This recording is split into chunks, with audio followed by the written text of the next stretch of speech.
Welcome to the Moparinsiders YouTube channel. I'm Jared Balfour, and today we're going to take a look at the future of the Jeep brand. There's a lot of exciting stuff coming down the pipeline for the Jeep brand.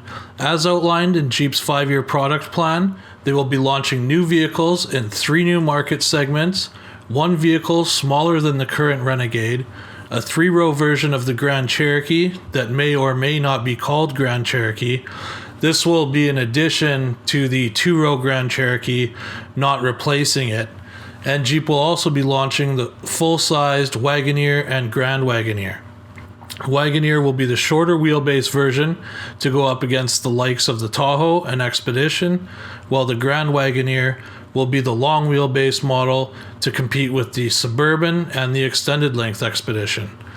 By 2021, Jeep says they will have electrification options available on every model they produce and will have level 3 autonomy on all nameplates aside from the new, smaller than Renegade model.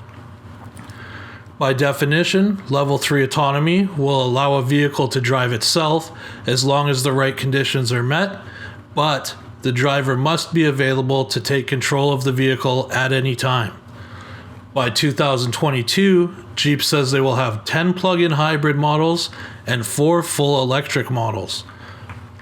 Also coming from Jeep is the 3-liter Ecodiesel version of the Wrangler, which our attentive spy photographer caught out on the roads of Michigan just last week. The Ecodiesel-powered Wrangler will launch for the 2020 model year, and according to our sources, should start landing on dealer lots around November of this year. The Ecodiesel Wrangler will be paired to the ZF 8-speed automatic, feature engine start-stop technology, and put out 260 horsepower and 442 pound-feet of torque. The updated Ecodiesel will implement new turbocharger technology, featuring a low-friction bearing, which is designed for low-end and transient performance, low-friction pistons, which will also help improve fuel economy, while a new injector nozzle design, piston bowl, and glow plugs with integrated combustion pressure sensor help to optimize the combustion. A few weeks ago, our spy photographer also caught this Jeep Wrangler plug-in hybrid out testing. We know that the Wrangler plug-in hybrid electric vehicle will be using FCA's P1, P2 rear and 4-wheel drive electrified system. Now what that means is that the Wrangler plug-in hybrid will have an electric motor connected to the engine's crankshaft.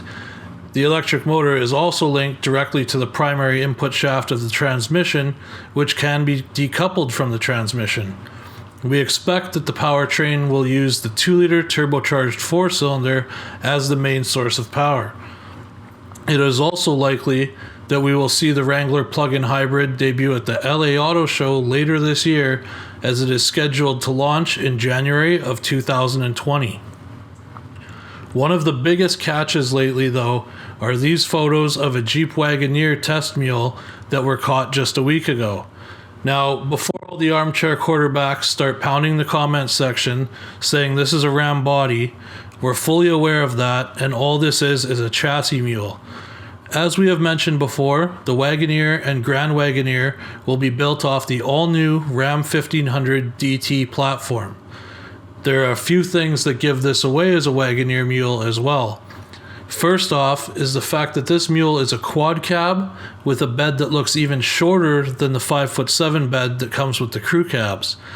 Of course, factory beds were cut down for these mules to get the desired wheelbase and overall length of the upcoming Wagoneer.